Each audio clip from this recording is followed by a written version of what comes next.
माझी बायको कोमात होती, पण जेव्हा मी तिला भेटायला जायचो तेव्हा तिचे कपडे बदललेले असायचे आणि चेहऱ्यावर मेकअप असायचं. हे कसं शक्य होते? तिला तर हालताही येत नव्हतं. मला डॉक्टरवर शक आला, पण जेव्हा या गोष्टीचं सत्य समोर आलं तेव्हा माझ्या पायाखालची जमीनच सरकली. माझं नाव आदेश आहे आणि माझ्या पत्नीचे नाव मधू आहे. माझ्या बायकोचा संबंध त्या ठिकाणचा आहे जिथे बऱ्याचदा सभ्य लोकांना जायला आवडत नाही. पण याचा अर्थ असा नाही की मी सभ्य माणूस नाही. मी माझ्या चांगल्या मनामुळे एक गोष्ट केली की एका व्यक्तीला पापाच्या जीवनातून काढून इज्जत दिली. झालं असं की एकदा माझ्या काही मित्रांनी आग्रह धरला आणि मला मुंबईच्या त्या रस्त्यांवर नेले जिथे प्रत्येक कानाकोपऱ्यात सौंदर्य पसरले होते. तिथे एक अतिशय सुंदर स्त्री होती. तिचं नाव मधू होतं. ती त्या ठिकाणी नाचत असताना माझं लक्ष तिच्याकडे गेलं. तिचा अंदाज खूपच दिलखेचक होता. तिला पाहून मी स्तब्ध झालो. मला जणू आकाशातून परीच उतरल्यासारखं वाटलं. तिच्या जादुई डोळ्यात मी मग्न झालो होतो. झाले असे की मी माझ्या मित्रांपासून लपून त्या भागात जात राहिलो. माझं हे नेहमीचंच झालं होतं. मी रोज रात्री मधूचा डान्स बघायला जात होतो. मी करोडपती बापाचा एकुलता एक मुलगा होतो, त्यामुळे माझ्याकडे पैशांची कमी नव्हती. मी रोज रात्री मधूवर नोटांचा वर्षाव करायचो. त्या ठिकाणची मालकीन रवीना नावाची बाई होती. रवीना माझ्यावर खूप प्रभावित झाली होती. एके दिवशी दुपारी 2 वाजता मी तिकडे गेलो आणि रवीनाला विनंती केली की मधूशी माझी भेट करून दे. मी मधूसमोर नोटांची गड्डी ठेवली. ते बघून ती खुश झाली आणि म्हणाली की मी लगेच तुमची आणि मधूची भेट घालून देते. थोड्या वेळाने मधू तिथे आली. सदली सवरलेली ती सरळ माझ्या मनाला भेटली. मी बराच वेळ तिथे बसून होतो आणि मधूशी इकडच्या तिकडच्या गोष्टी बोलत राहिलो. मधू एक हुशार आणि समजूतदार मुलगी होती. तिचे बोलणे खूप खोलवर जाणवत होते. तिच्या सहवासात कोणीच कंटाळत नव्हतं. आता मी माझा नियम बनवला होता की मी मधूला रोज दुपारी 2 वाजता भेटायचो. मधू आणि मी खूप चांगले मित्र झालो होतो, पण माझं मन साक्ष देत होतं की माझ्या मनात मैत्रीपेक्षाही काहीतरी जास्त आहे. मग एके दिवशी मी मधूकडे माझं प्रेम व्यक्त केलं तर तिने मला होकारार्थी उत्तर दिलं. मी मधूला हा डान्स वगैरे सोडून द्यायला सांगितलं. या गोष्टीवर ती भावूक होऊन रडायला लागली. ती म्हणाली की इथल्या प्रत्येक मुलीची हीच इच्छा आहे की तिने हे जीवन सोडून स्वतःचा संसार थाटावा, पण आमच्यासारख्या मुलींशी सहसा कोणी लग्न करत नाही. पण आम्हाला तर आमचे पोट भरावे लागणार ना. आम्ही लाचार आहोत आणि ती हे सर्व मजबुरीमुळे करत आहे. मी मधूला सांगितले की मला तुझ्याशी लग्न करायचं आहे. ती खूप खुश झाली आणि रडू लागली. तू मला इथून लग्न करून घेऊन गेलास तर मी तुझी बायको नाही, आयुष्यभर तुझी मोलकरीण बनून राहील. तुझा आदेश माझ्या सराखोवर असेल. तू सांगशील तसं मी करेन. मी हसायला लागलो. मी आणि मधू या नात्याने खुश होतो, पण पुढचा मार्ग खूप कठीण होता. रवीनाला मधूसारख्या हिऱ्याला जाऊ द्यायचं नव्हतं, तर दुसरीकडे माझ्या आईवडिलांना नाचणाऱ्या बाईला आपली सून बनवायचं नव्हतं. मी रवीनाच्या समोर 7 लाखांचा चेक ठेवला आणि तिचं तोंड बंद केलं. मी मधूशी लग्न केलं आणि तिला घेऊन एका अपार्टमेंटमध्ये राहायला गेलो. मला वाटलं की काही काळानंतर मी मधूशी माझ्या आईवडिलांची भेट करून देईल. एकदा मी मधूशी लग्न केलं की माझ्या पालकांनाही माझा निर्णय स्वीकारावाच लागेल. मी त्यांचा एकुलता एक मुलगा आहे. ते माझ्यावर खूप प्रेम करायचे. मी आणि मधूने एका अपार्टमेंटमध्ये आमच्या नवीन आयुष्याची सुरुवात केली होती. आम्ही दोघे एकमेकांसोबत खूप आनंदी होतो. आमचं आयुष्य खूप चांगलं चाललं होतं. पण नंतर असं काही झालं ज्याचा मी विचारही केला नव्हता. मी ऑफिसमध्ये होतो. मधूने मला फोन करून मार्केटला जाण्याची परवानगी मागितली. ती मार्केटला गेली, पण ती परत आलीच नाही. मला खूप चिंता वाटत होती की ती कुठे असेल. पण नंतर काही वेळाने मला हॉस्पिटलमधून फोन आला. मला सांगण्यात आले की तुमच्या पत्नीचा अपघात झाला आहे. हे ऐकून मला धक्काच बसला आणि मी ताबडतोब हॉस्पिटलमध्ये पोहोचलो. एका डॉक्टरने माझ्या पत्नीला तपासले आणि सांगितले, मला माफ करा, तुमची पत्नी आता कोमात गेली आहे. तिला शुद्ध कधी येईल हे सांगता येणार नाही. हे ऐकून मी खूप रडलो. हे सर्व इतकं अचानक घडलं की मला सावरण्याची संधीच मिळाली नाही. हॉस्पिटलच्या बेंचवर बसून मी बराच वेळ रडत राहिलो. माझ्या आयुष्याला कोणाची तरी नजर लागली होती. मी नुकतेच माझे नवीन आयुष्य सुरू केलं होतं, पण मला इतकं दुःख झालं होतं की मी दिवसभर रडत बसायचो. शेवटी मी माझ्या गावी माझ्या आईवडिलांकडे गेलो. माझे आईवडील मोठे जमीनदार होते. मी परत गेल्यावर माझे आईवडील खूप आनंदित झाले. माझे वडील म्हणाले, बेटा तू आलास त्यामुळे मला खूप बरं वाटलं. आता तू या जमिनीची काळजी घे. या जमिनीची काळजी घेण्याइतकी माझी जुनी हाडे आता मजबूत राहिली नाहीत. मी माझ्या वडिलांना मिठी मारली आणि रडू लागलो. मी माझ्या आईवडिलांना सांगितलं की मी मधूशी गुपचूप लग्न केलं आहे. आमच्या लग्नाला 2च महिने झाले होते की तिचा अपघात झाला आणि ती आता कोमात आहे. मी माझ्या वडिलांना माझी परिस्थिती सांगितली. मी मधूला हॉस्पिटलमध्ये एकटे सोडू शकत नाही. मी त्यांना मधूच्या तब्येतीसाठी देवाकडे प्रार्थना करण्यास सांगितले आणि त्यांना वचन दिले की मधू बरी झाल्यावर मी गावी परत येईल. माझ्या आईबाबांनी यावर होकार दिला आणि मग मी परत शहरात आलो. मी रोज हॉस्पिटलमध्ये तासनतास बसून असायचो.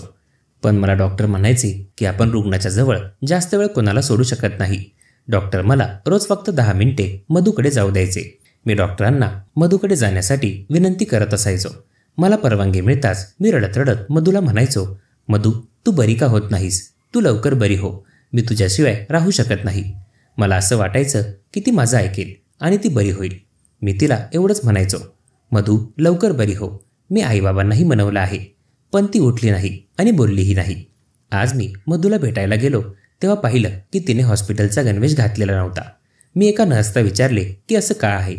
ती म्हणाली, पेशंट हॉस्पिटलच्या गणवेशाने कंटाळतात, त्यामुळे आता आम्ही तुमच्या बायकोचे कपडे रोज बदलत आहोत, जेणेकरून ती लवकर तिच्या आयुष्यात परत येईल. मला या गोष्टी समजल्या नाहीत म्हणून मी शांतपणे परत निघून आलो. पण मी एक गोष्ट नोट केली की मधूचे कपडे रोज बदलले जात आहेत आणि जे काही कपडे ती घालायची ते सामान्य कपडे नव्हते. ते सगळे खूप महागडे कपडे होते. मी हे अजिबात समजू शकलो नव्हतो की हॉस्पिटलचे कर्मचारी स्वतःहून कपडे शिवून पेशंटला कसे घालत असतील आणि तेही एवढे महाग. मग मी पाहिले की मधूच्या चेहऱ्यावरही पुसलेल्या मेकअपच्या खुणा होत्या. मला खूप आश्चर्य वाटले. मी नर्सला विचारलं की तुम्ही लोक कपडे बदलता ते मी समजू शकतो, पण चेहऱ्यावरच्या मेकअपच्या या पुसलेल्या खुणा कुठून येतात? हे सगळं काय आहे? माझ्या प्रश्नांनी नर्स घाबरली होती. मला मधूची खूप चिंता वाटत होती की तिच्यासोबत काहीतरी चुकीचं होतंय. म्हणून मी विचार केला की त्या हॉस्पिटलची वास्तविकता जाणून घेईल. मी त्या हॉस्पिटलबद्दल खूप ठिकाणी विचारपूस केली, पण सर्व बाजूंनी त्यांच्याबद्दल चांगली उत्तरे मिळाली. पण मग माझ्या बायकोसोबत काय होत होतं? मी संध्याकाळी मधूला भेटायला जायचो तेव्हा ती आराम करत असायची आणि तिच्या चेहऱ्यावर मेकअप नसायचा. पण सकाळी ऑफिसला जाण्याआधी मधूला भेटायला गेलो की तेव्हा तिचे कपडे बदललेले असायचे आणि तिच्या चेहऱ्यावर मेकअपच्या खुणा असायच्या. आता मी ठरवलं होतं की मी रात्री घरी जाणार नाही आणि बघेन की हा सर्व प्रकार काय आहे ते. मी रात्रभर बाहेर खुर्चीवर बसून राहिलो कारण डॉक्टरांनी मला मधूकडे जाऊ दिलं नाही. मी रात्रभर हेरगिरी करण्यात घालवली, पण काहीही संशयास्पद घडले नाही. एक नर्स रात्री 3-4 वेळा सर्व पेशंटला तपासायची. ती मधूला पण चेक करायची, त्यामुळे मला बरं वाटायचं. आता सकाळी रूममध्ये गेल्यावर मधूचे कपडे पुन्हा बदललेले होते आणि तिच्या चेहऱ्यावर मेकअपचे मार्क्स पण स्पष्ट दिसत होते. आता मला खूप आश्चर्य वाटत होतं. मग मी काहीतरी वेगळं करायचा विचार केला. हॉस्पिटलमधून एका ज्युनियर डॉक्टरला मी हाताशी घेतलं आणि त्याला खूप मोठी रक्कम देण्याचं ठरवलं. आता मी रात्रीची आतुरतेने वाट पाहत होतो. रात्र होताच मी त्या ज्युनियर डॉक्टरचा ड्रेस घेतला. मला मधूच्या खोलीत जाण्यापासून कोणीही रोखत नव्हतं. मी मधूच्या खोलीकडे पाऊल टाकताच एक नर्स पळत आली. ती माझ्याजवळ आली आणि मला आत जाण्यापासून रोखण्याचा प्रयत्न केला. ती गेल्यावर मी आरामात मधूच्या खोलीत गेलो. पण हे काय, माझ्या पायाखालची जमीनच सरकली कारण मधूचा बेड मोकळा होता. मधूचा तिथे नामोनिशाण नव्हता. विचार केला की मधू कुठे जाऊ शकते. मी बाहेर जाऊन ज्युनियर डॉक्टरला विचारलं तर त्यालाही माहीत नव्हतं. मी चेहऱ्याला मास्क लावलेला होता. मी त्या नर्सला विचारलं जी मधूच्या रूम बाहेर असायची. मी तिला विचारलं की या रूमचा पेशंट कुठे आहे, तर ती म्हणाली ती रोज कुठे जाते, आजही ती तिथेच गेली आहे.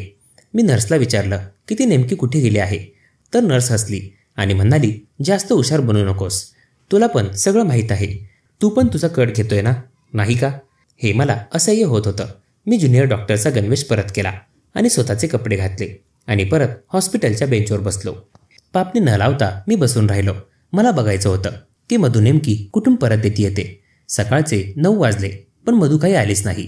एक नर्स माझ्या जवळून गेली. मी तिला विचारलं की मी माझ्या बायकोला भेटू का, मला ऑफिसला जायचे. तेव्हा ती म्हणाली तुम्ही भेटू शकता, तुमच्याकडे फक्त 10 मिनिटं आहेत. परवानगी मिळताच मी रूममध्ये गेलो तर मधू तिच्या बेडवर होती. आज पुन्हा तिचे कपडे बदललेले होते आणि रोजच्या प्रमाणे मेकअपच्या खुणाही होत्या. आता मला सर्व प्रकरण समजायला लागलं होतं. नक्कीच या रूमला दुसरा दरवाजा देखील असणार कारण पुढच्या बाजूला मी बसून असायचो. तेव्हा तर मधू कधीच बाहेर आली नव्हती. म्हणून मी ठरवलं की आता मी हॉस्पिटलच्या मागच्या दारावर पहारा देईल. मी हॉस्पिटलच्या लोकांशी युक्ती खेळण्याचा प्रयत्न केला. मी मधूच्या खोलीत गेलो. मी तिथे 10 मिनिटांपेक्षा जास्त वेळ थांबलो. मला माहीत होतं की आता कोणीतरी डॉक्टर मला इथून बाहेर काढायला येतील आणि माझ्या विचारानुसार 12 मिनिटांनी एक डॉक्टर त्या खोलीत आला आणि म्हणाला, सर आता तुम्हाला इथून निघून जावं लागेल. जास्त वेळ पेशंटसोबत राहणं योग्य नाही. तेव्हा मी त्या डॉक्टरला म्हणालो की मी 2-3 दिवसांसाठी गावाला जात आहे, त्यामुळे मला हॉस्पिटलचे चक्कर मारता येणार नाही. मी आशा करतो की आपण माझ्या बायकोची काळजी घ्याल. कोणत्याही इमर्जन्सी प्रसंगी मला फोन करा. डॉक्टरांनी तिची काळजी घेण्याचं आश्वासन दिलं. मी त्यांना भेटलो आणि हॉस्पिटलमधून बाहेर निघून ऑफिससाठी निघून गेलो. संध्याकाळी ऑफिसमधून परत आल्यावर मी माझा वेश बदलला, चेहऱ्यावर मास्क लावला आणि हॉस्पिटलच्या मागच्या बाजूला जाऊन बसलो. थोड्या वेळाने मी असं काही पाहिलं की समोरचं दृश्य बघून माझ्या काळजात धस्स झालं. मधू स्वतःच्या पायावर चालत बाहेर आली आणि समोर थांबलेल्या एका मोठ्या गाडीत बसून ती निघून गेली. त्या क्षणाला मला खूप त्रास झाला होता. मला असं वाटत होतं की मी इथे बसून जोरजोरात रडायला पाहिजे, पण मला मधूच्या मागे जाणं सुद्धा गरजेचं होतं. म्हणून मी मधूच्या गाडीचा पाठलाग करू लागलो. आजचा दिवस माझ्या आयुष्यातील सर्वात वाईट दिवस होता. मला धक्क्यावर धक्के बसत चालले होते. गाडीचा पाठलाग करत मी अशा ठिकाणी पोहोचलो जिथून मी तिला बाहेर काढलं होतं आणि माझ्या आयुष्यात आणलं होतं. तिला मान सन्मान मिळवून दिला होता. माझ्या घरच्या सुरक्षित 4 भिंती दिल्या होत्या. पण तिने काय केलं? तिच्या घाणीतून निघाली होती त्यातच परत गेली. जेव्हा मधू त्या ठिकाणी आत गेली त्यानंतर 10-15 मिनिटांनी मी पण आत गेलो. मी माझं वेषांतर असं केलं होतं की मला कोणी सहजतेने ओळखू शकत नव्हतं. जेव्हा मी आत गेलो तेव्हा मधू नाचत होती. त्यावेळी असं वाटत होतं की मधूच्या 4 कानाखाली ठेवून द्याव्या, पण मी सबुरीने घेतलं. मला जाणून घ्यायचं होतं की मधू हे सगळं का करत होती. तिने मला धोका का दिला होता? जर तिला नाचायचंच होतं तर तिने माझ्यासमोर चांगुलपणाचा आव का आणला होता? तिचा डान्स रात्रभर चालला. सुमारे पहाटेचे 4 वाजले होते तेव्हा हॉल हळूहळू रिकामा होत चालला होता. पण मी शेवटपर्यंत उठलो नाही. हॉल खाली झाला तेव्हा मी उठून मधूच्या समोर जाऊन बसलो. मी माझ्या चेहऱ्यावरचा मास्क खाली घेतला. मला बघून ती मोठ्या धक्क्यात होती. ती खूप घाबरली होती. तिचा चेहरा घाबरून लाल झाला होता आणि माझ्या डोळ्यांमध्ये रागाने अश्रू आले होते. मधू, तू हे सगळं सोडू शकत नव्हतीस तर मग मला तुझ्याशी लग्न करायला का लावलंस? मी माझ्या आईवडिलांना दुखावलं, पण तरीही तू माझी झाली नाहीस. मधू सुद्धा रडू लागली आणि म्हणाली, काही माणसं असतात ज्यांच्या नशिबात इज्जतच नसते. तुझ्याशी लग्न करून मला खूप आनंद झाला की आता मला कुणासमोर नाचावं लागणार नाही आणि आयुष्य सन्मानाने जाईल. पण नंतर असं काही घडलं की मला पुन्हा या ठिकाणीच यावं लागलं. मी ओढून विचारलं, मला पण सांग, अशी तुझी कोणती मजबुरी होती की तू हे सर्व केलंस? तेव्हा ती म्हणाली, तुझ्या आधी माझ्या आयुष्यात एक शेठ होता. त्याला माझ्या डान्सची पण खूप आवड होती. त्याने माझ्यावर पाण्यासारखे पैसे खर्च केले होते. रवीनाने त्याला शब्द दिला होता की मी त्याच्याशिवाय कोणाच्याही समोर नाचणार नाही. पण नंतर अचानक तो शेठ गायब झाला. त्याने मला पैसे पाठवणे बंद केले. रवीनाने 2 महिने वाट पाहिली, पण त्याच्या बाजूने काहीच प्रतिसाद न आल्याने त्याने पुन्हा एकदा मला नाचायला लावलं. त्या दिवसात माझी नजर तुझ्यावर पडली होती. तू एक दिवस माझा डान्स बघायला आला होतास. मला तू खूप आवडला होतास. मग असं काही झालं की आपण दोघे प्रेमात पडलो आणि मग आपलं लग्न झालं. पण आपल्या लग्नाच्या 2 महिन्यांनी तो शेठ परत आला. तो रवीनाला म्हणाला, जर मी पुन्हा नाचायला सुरुवात केली नाही तर तो मधूच्या नवऱ्याला सोडणार नाही.